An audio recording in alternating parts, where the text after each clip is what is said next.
अस्सलाम वालेकुम नाजरीन, मैं हूं असगर हयात। नाजरीन, पाकिस्तान ने एक मरतबा फिर मुस्लिम वर्ल्ड में एक लीडिंग रोल अदा किया है, लीडिंग किरदार अदा किया है और तमाम पाकिस्तानियों के सर जो है वो फ़ख्र से बुलंद हो गए हैं। साथ ही जिन ममालिक के ख़िलाफ़, जिस मुल्क के ख़िलाफ़ इकदाम किया गया है वो इसराइल है, और ये वो इसराइल है जिसने फ़लस्तीनियों पर मज़ालिम ढाए, और ये वो इसराइल है जिसने दुनिया में किसी की नहीं सुनी। लेकिन अब नौबत ये आ गई है कि वो एहतजाज कर रहा है, वो अब नौबत ये आ गई है कि वो जो है वो दुहाई दे रहा है कि उसने कोई गलत काम नहीं किया।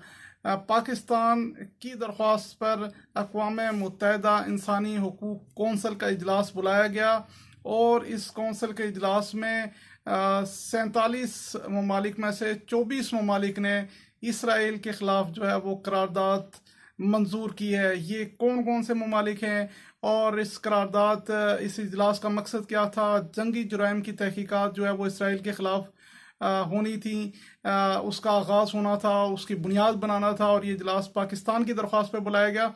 इससे इम्पैक्ट क्या होगा? इसराइल कितनी बड़ी मुश्किल में फंस गया है, और जो उसने जुराइम किए हैं वो क्या क्या हैं? अक़वाम मुत्तहिदा को जो इंसानी हकूक़ कमीशन है, जो कौंसल है, उसकी सरबराह ने क्या कहा है? और जो इसराइल के ख़िलाफ़ 24 वोट पड़े हैं और सिर्फ 9 वोट उसके हक़ में पड़े हैं, वो कौन कौन से हैं? और ये जो मामला है, ये क्योंकि इंटरनेशनल क्रिमिनल कोर्ट में भी एक मामला चल रहा है, और हाल ही में फ़लस्तीनियों को वहाँ पर बड़ी फतह हुई थी।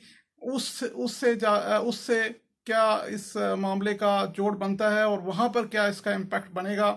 क्योंकि इंटरनेशनल क्रिमिनल कोर्ट जो है वो पहले ही इसराइल के ख़िलाफ़ फ़ैसला दे चुकी है, और उसके ख़िलाफ़ भी इसराइल और अमेरिका सीख पाए।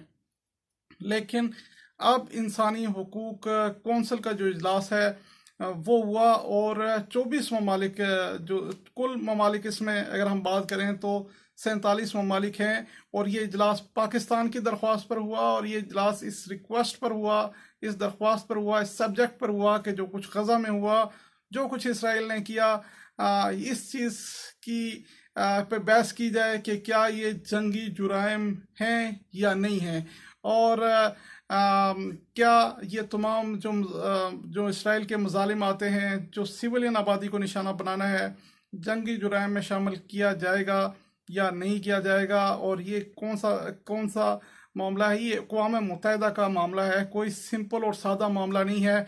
सिक्योरिटी कौंसिल से अमेरिका ने वीटो करके तो बचा दिया, लेकिन इंसानी हकूक़ कौंसिल से इसराइल को कोई नहीं बचा सका। इसराइल के हक़ में सिर्फ 9 वोट पड़े, और 24 वोट जो है वो इसराइल के ख़िलाफ़ पड़े। 14 ममालिक ऐसे हैं जिन्होंने वोटिंग का हक़ इस्तेमाल नहीं किया, और ना उन्होंने इसराइल के हक़ में वोट दिया और ना फ़लस्तीन के हक़ में वोट दिया। उनकी भी तफसील हम आपको बताएंगे।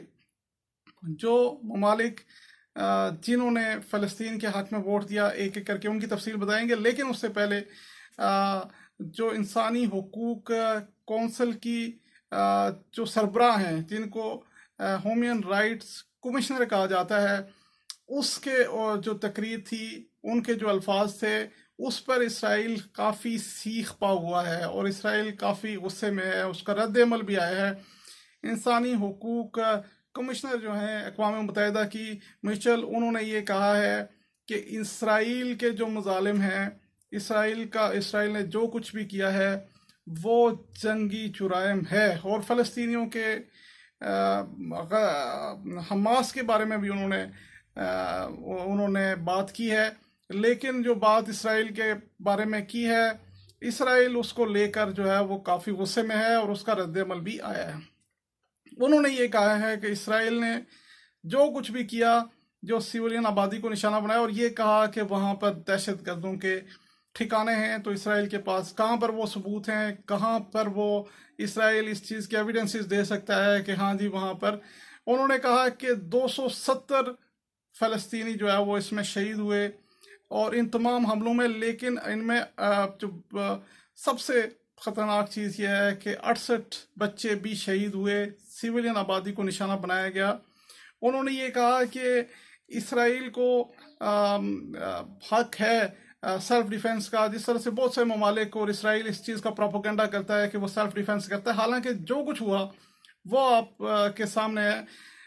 उन्होंने कहा कि मिचेल ने कहा कि इसराइल को हक है सेल्फ डिफेंस का, लेकिन अगर आप फ़लस्तीनियों को अटैक करेंगे तो फ़लस्तीनियों को भी हक है सेल्फ डिफेंस का। ये वो बयान है जिसपे जो है वो इसराइल सीख पाए। और एक और चीज़ उन्होंने ये कही कि इसराइल ने जो कुछ किया है वो जंगी जुराइम के ज़ुमरे में आता है, और जो कुछ हमास ने किया, जो रद्द-ए-अमल दिया, ये जो रॉकेट हमास ने मारे हैं, वो इंटरनेशनल जो कवानीन है उनकी खिलाफ वर्जी तो हो सकता है, जंगी जुराइम नहीं हो सकता। ये तमाम जो मामलात हैं जो पेश रफ्त हुई, इसके बाद जो है वो इसराइल पाकिस्तान पे खासा सीख पा है। जो ममालिक जिन ममालिक ने पाकिस्तान का साथ दिया उन पर इसराइल काफ़ी उसका जो रद्द-ए-अमल था उसमें इसराइल ने काफ़ी जो है वो गुस्से का इजहार किया है।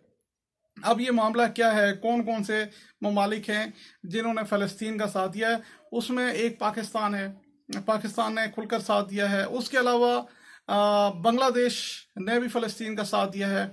रूस और चीन ने जो है वो उस फ़लस्तीन का खुलकर साथ दिया और इस करारदाद के हक़ में जो है वोट दिया है। यहाँ पर कुछ ममालिक ऐसे हैं जिन्होंने वोटिंग में हिस्सा नहीं लिया और कुछ ने इसराइल के हक़ में वोट दिया। सिर्फ 9 ममालिक ऐसे हैं जिन्होंने इसराइल के हक़ में वोट दिया, जिसमें बरतानिया शामिल है और कुछ ममालिक शामिल हैं जिन्होंने इसराइल के हक़ में वोट दिया और इसराइल ने उनका शुक्रिया अदा किया।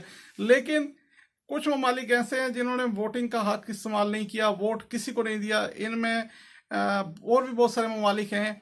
फहरिस्त आप को हम जो डिस्क्रिप्शन है उसमें आपको बता देंगे, लेकिन जो उसमें सर फहरिस्त ममालिक में से है वो भारत है, जिसने इसराइल का साथ नहीं दिया। ये एक बहुत बड़ी खबर है कि भारत ने ना फ़लस्तीन का साथ दिया ना इसराइल का साथ दिया। हालांकि भारत तो अब खुल के बात करता रहा है, जो राय अमा वहाँ पे हमवार होती रही है, भारतीय मीडिया खुल कर इसराइल का साथ देता रहा और जो ट्विटर ट्रेंड है वो चलते रहे। लेकिन हुआ ये है कि भारत ने इस करारदाद में इसराइल का भी साथ नहीं दिया, इसराइल की हमायत नहीं दी। इसराइल ने इससे पहले भी भारत के साथ धोखा जो किया था, शायद उसका ये रद्द-ए-अमल हो। लेकिन जो मामलात हुए हैं वो आपके सामने हैं और इसराइल ने इस तमाम मामले में इसराइल को साथ नहीं मिला भारत का। अब इंसानी हुकूक कमीशन, ये जो इंसानी हुकूक कौंसल है, ये 1993 में बनाई गई थी और अक़वाम मुत्तहिदा के मुख्तलिफ जो इदारे हैं उनमें से एक है। और इसकी जो रिकमेंडेशंस हैं वो इसकी जो करारदाद है वो इंतहाई अहमियत की हामिल लगती है। पाकिस्तान पे जो कश्मीर के मामले पर एतराज़ हुआ था, या कश्मीर के मामले पर कुछ लोगों का ये कहना था कि पाकिस्तान ने उस तरह से लॉबिंग नहीं की, उस तरह से खुलकर पाकिस्तान ने लॉबिंग नहीं की। लेकिन अब जो इसराइल के ख़िलाफ़ हुआ है और जो इसराइल के ख़िलाफ़ करारदाद मंजूर हुई है, और इसराइल की इस करारदाद का इम्पैक्ट ये होगा कि इसराइल के ख़िलाफ़ जंगी जुराइम जो है वो उनकी तहकीकात का आगाज़ होगा। और कौन कर सकता है वो अक़वाम मुत्तहिदा इंसानी हुकूक कौंसिल ही कर सकती है, और अक़वाम मुत्तहिदा के ज़रिए इसराइल के ख़िलाफ़ जंगी जुराइम की तहकीकात का आगाज़ हो सकता है। और ये एक ऐसी खबर है, ऐसी चीज़ है जिस पर इसराइल सीख पा है, और इसराइल इस वजह से सीख पाया है। और अब वो कह रहा है कि उसे सुना नहीं गया सही तरीके से। जो इंसानी हुकूक कौंसिल है उसने, उसकी जो सरबराह हैं मिशेल हैं, उन्होंने एक तरफा तौर पर बयानात दिए हैं, उन्होंने वन साइडेड किया है, उन्होंने हमास के हक़ में बात की है। हालांकि उन्होंने ये कहा है कि इसराइल को सेल्फ डिफेंस का हक़ है लेकिन फ़लस्तीन को भी है। और उन्होंने ये कहा है कि इसराइल ने जिस तरह से बच्चों को निशाना बनाया, जिस तरह से इमारतों को निशाना बनाया, जिस तरह से वहाँ पर सिविलियन आबादी को निशाना बनाया, तो ये जंगी जुराइम में शामिल हो सकता है।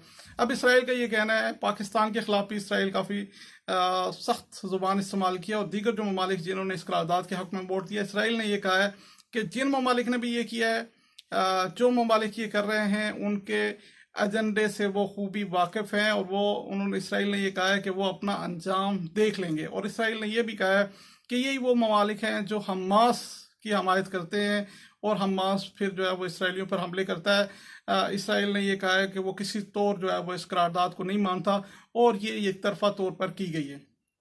अब जो दूसरा मामला है, जो इंसानी हुकूक कमीशन की जो करारदाद है, ये एक सॉलिड एविडेंस आज प्रोवाइड कर चुकी है इसराइल की जंगी जुराइम का, और ये करारदाद जो है वो ये बुनियाद बन चुकी है।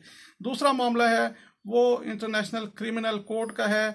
और यहाँ पर भी एक मामला चलता रहा और 2015 में जो इसराइल ने फ़लस्तीनियों पर बमबारी की थी, 2000 से ज़ायद फ़लस्तीनी शहीद हुए थे।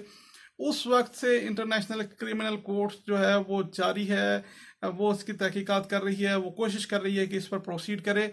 लेकिन इसराइल ने ये वहाँ पर ऑब्जेक्शन किया था कि ये जो इसराइल का और फ़लस्तीन का मामला है, या जो इसराइल का मामला है, ये इंटरनेशनल क्रिमिनल कोर्ट की जुरिडिक्शन में ही नहीं आता। तो यहाँ पर एक सवालिया निशान था, क्वेश्चन मार्क था इंटरनेशनल क्रिमिनल कोर्ट की जो तमाम प्रोसीडिंग्स हैं। अगर इतने बड़े जुराइम जो है वो इंटरनेशनल क्रिमिनल कोर्ट की जुरिडिक्शन में नहीं आते, तो फिर ज़ाहिर है इंटरनेशनल क्रिमिनल कोर्ट को बंद हो जाना चाहिए।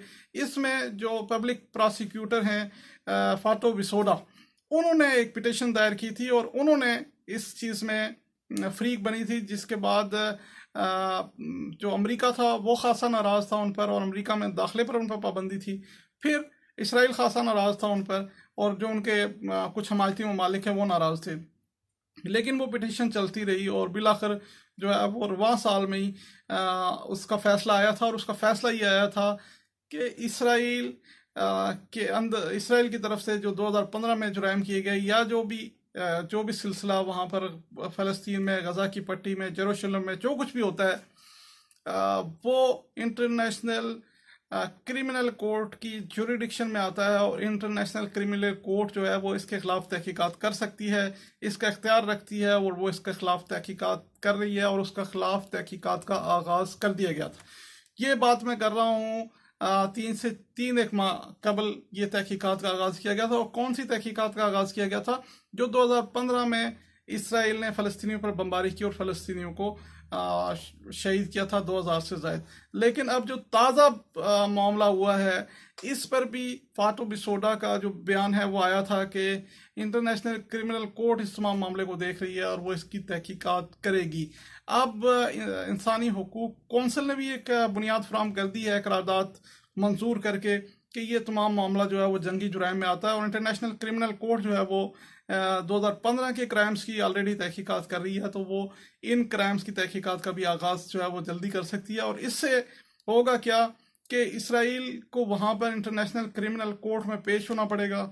जो इसराइल के जो साबिक फौजी सरबराह हैं जो 2015 में थे, उनको पेश होना पड़ेगा।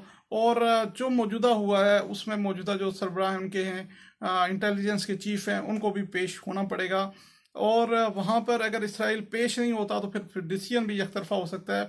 और जो नाकाम तरीन जो मामला किया गया, नाकाम तरीन ऑपरेशन किया गया, इसराइली मीडिया इसको चीख चीख के कह रहा है कि नेतन्याहू ने जो अपना इलेक्शन है उसको जीतने के लिए और बगैर किसी प्लानिंग के जो है वो गज़ा पर चढ़ाई की, और जो उसका रिएक्शन देखने को मिला वो भी इसराइल के लिए ख़तरनाक था, हैरानकुन था। और कोई प्लानिंग के बगैर जो अटैक किए गए उससे इसराइल को फ़ायदा पहुंचने के बजाय नुकसान हुआ है, और हमास जो है मज़ीद मजबूत हुई है, और इसराइल का जो डिफेंस सिस्टम है वो एक्सपोज हो गया। बहुत सारी चीज़ें इसराइली मीडिया आज, जब से ये जंगबंदी हुई है, तब से इसराइली मीडिया जो है वो लिख रहा है और इसको तस्लीम कर रहा है कि ये नाकामी है। और साथ ही ये जो मामला आगे जाकर इंसानी हुकूक कौंसिल वाला हुआ है, इसको लेकर भी नेतन्याहू को, जो बाइडन को शदीद इसराइल और अमेरिका के अंदर से शदीद तनकीद का सामना है।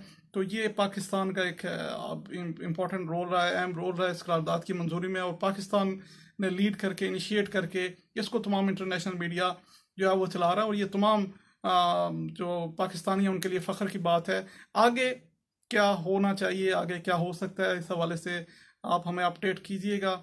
और क्या क्या मामलात इसराइल के ख़िलाफ़ कहाँ कहाँ पर किस तरह हो सकते हैं, और क्या जो इस्लामी मालिक हैं उनको करना चाहिए, ताकि आने वाले सालों में कुछ इस तरह के वाक़यात जो है वो अगर इसराइल करना चाहता है तो उनको रोका जाए। ज़रूर कमेंट में आगाह कीजिएगा। आपका बहुत बहुत शुक्रिया।